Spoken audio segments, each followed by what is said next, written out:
YouTuber Harsha Sai కోసం పోలీసులు గాలిస్తున్నారు. ఆయనపై నార్సింగ్ పోలీసులు రెండో కేసును నమోదు చేశారు.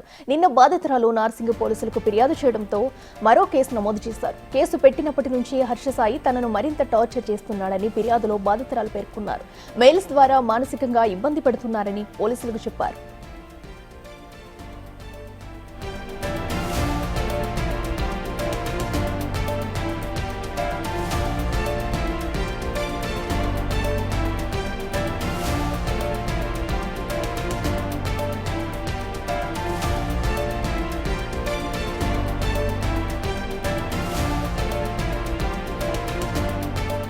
హర్ష సాయి పరారీలో ఉన్నారు. అయితే గత 2 రోజులుగా హర్ష సాయితో పాటు ఆయన కుటుంబ సభ్యులు కూడా అజ్ఞాతంలోకి వెళ్లినట్లు పోలీసులు గుర్తించారు.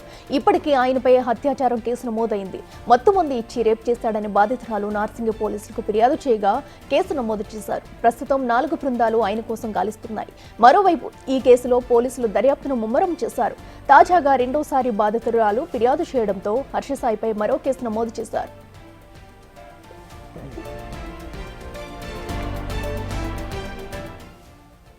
యూట్యూబర్ హర్ష సాయికి సంబంధించిన బాధితులు ఒక్కొక్కరుగా బయటకు వస్తున్నారని బాధితురాలు అడ్వకేట్ చెబుతున్నారు. బెట్టింగ్ యాప్లకు హర్ష సాయి ప్రమోషన్స్ చేశాడంటూ ఆరోపణలు చేస్తున్నారు. ఏపీలో దిశ యాప్కి బ్రాండ్ అంబాసిడర్గా ఉన్న హర్షని ఏపీ ప్రభుత్వం తొలగించింది.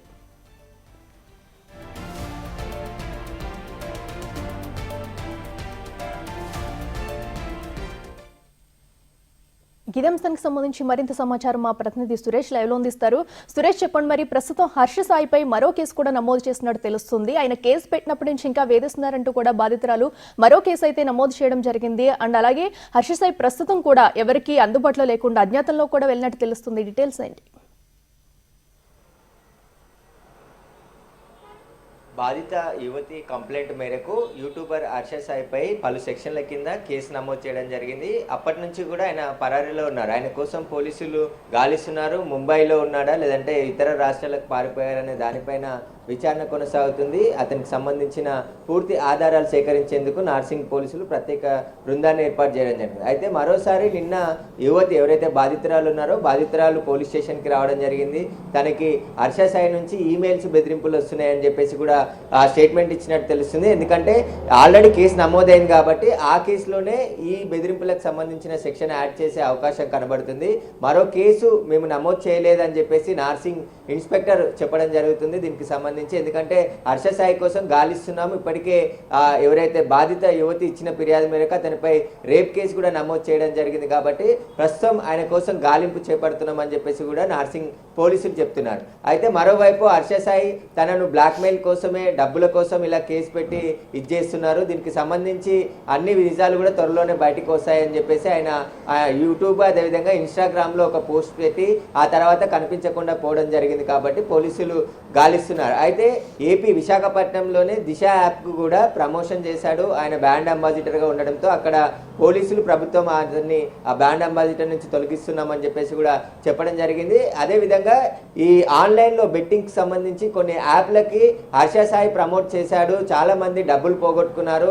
చాలామంది లక్షల రూపాయలు హర్ష సాయిని నమ్మి ఆ బెట్టింగ్ యాప్లలో బెట్టింగ్ చేసి తమ డబ్బులు పోగొట్టుకున్నారని చెప్పేసి కూడా బాధితురాలి అడ్వకేట్ ఆయన చెప్తున్నాడు. దీనికి సంబంధించి ఇంకొంతమంది బాధితులు కూడా బయటకు వచ్చే అవకాశం కనబడుతుందని చెప్తున్నారు. ఎందుకంటే హర్ష సాయి వల్ల నష్టపోయిన వాళ్ళు చాలా సంఖ్యలో ఉన్నారు కాబట్టి వాళ్ళంతా కూడా బయటకు వచ్చి ఒక్కొక్కరుగా తనను కూడా సంప్రదిస్తున్నారని చెప్పేసి ఆ న్యాయవాది చెప్తున్నారు. అయితే ఇప్పటికే హర్ష సాయి యూట్యూబర్, ఆయన సోషల్ మీడియా ప్లాట్ఫామ్లో చాలా ఫేమస్గా ఉన్నటువంటి హర్ష సాయి ఇలా ఒక అమ్మాయిని పెళ్లి పేరుతో మోసం చేసి 2 కోట్ల రూపాయల డబ్బులు తీసుకొని ఒక సినిమాలో కూడా అతను నటించి ఆ సినిమాకు కూడా అమ్మాయి చేత డబ్బులు పెట్టించాడని చెప్పేసి కూడా బాధితురాలు చెప్తుంది. అంతేకాకుండా తనని పెళ్లి చేసుకుంటానని చెప్పేసి తనపై లైంగిక దాడి చేసి ఇప్పుడు ముఖం చాటు వేశాడని చెప్పేసి కూడా ఆమె ఫిర్యాదులో పేర్కొన్నది. కాబట్టి ఖచ్చితంగా హర్ష సాయి ఎక్కడున్నా త్వరలోనే అరెస్ట్ చేసి అతన్ని విచారిస్తాము, రిమాండ్ కూడా చేస్తామని చెప్పేసి పోలీసులు చెప్తున్నారు.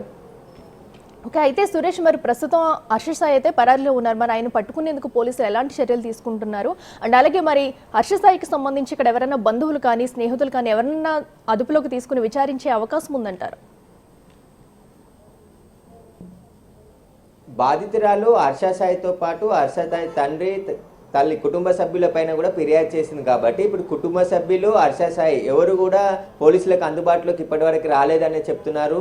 ప్రత్యేక టీంని ఏర్పాటు చేశారు. హర్ష సాయికి సంబంధించిన సెల్ ఫోన్ నెంబర్ ఆధారంగా అతను ఎక్కడున్నాడనే దానిపై ట్రాక్ చేసే ప్రయత్నం పోలీసులు చేస్తున్నారు. అన్ని విధాలుగా ఆయన ఎక్కడున్నారో కనిపెట్టి బంధువుల ద్వారా కావచ్చు, ఆయన స్నేహితుల ద్వారా ఆయన ఎక్కడున్నారనే సమాచారం తీసుకొని అతన్ని త్వరలోనే అరెస్ట్ చేసి కేసుకు సంబంధించిన పూర్తి వివరాలన్నీ కూడా అతన్ని విచారించాల్సి ఉంది. కాబట్టి అతను దొరికితేనే కేసుకు సంబంధించి పూర్తి వివరాలన్నీ కూడా పోలీసులు వెల్లడించే అవకాశం కనబడుతుంది. బాధితురాలు ఇచ్చిన ఫిర్యాదు మేరకు కేసు నమోదు చేసి దర్యాప్తు చేస్తున్నారు. కాబట్టి హర్ష సాయి కేసు నమోదైన మరుసటి రోజు నుంచే కనిపించకుండా పోయాడు. పోలీసులకి నోటీసులు ఇచ్చి విచారణకు రావాలని చెప్పడానికి కూడా అందుబాటులో లేకుండా ఉన్నాడు. కాబట్టి ఖచ్చితంగా ఆయన ఒకవేళ తప్పు చేయకపోతే నేరుగా పోలీస్ స్టేషన్కి వచ్చి ఆయన స్టేట్మెంట్ చెప్పి లేదంటే నోటీసులు తీసుకొని విచారణకు హాజరైనాడు. కానీ తప్పించుకునే ప్రయత్నంలోనే హర్ష సాయి ఉన్నాడని చెప్పేసి కూడా తెలుస్తుంది. హర్ష సాయిని వీలైనంత త్వరగా పట్టుకునేందుకు ప్రత్యేక టీమ్స్ కూడా నార్సింగ్ పోలీసులు ఏర్పాటు చేయడం జరిగింది. అతని సెల్ ఫోన్ సిగ్నల్ ఆధారంగా ఎక్కడ స్విచ్ ఆఫ్ అయింది, ఎక్కడి నుంచి ఎక్కడికి వెళ్ళాడనే దానిపైన పూర్తిగా దర్యాప్తు చేస్తున్నారు. హర్ష సాయిని త్వరలోనే అరెస్ట్ చేస్తామని చెప్పేసి కూడా నార్సింగ్ పోలీసులు చెప్తున్నారు. Right Suresh, thank you.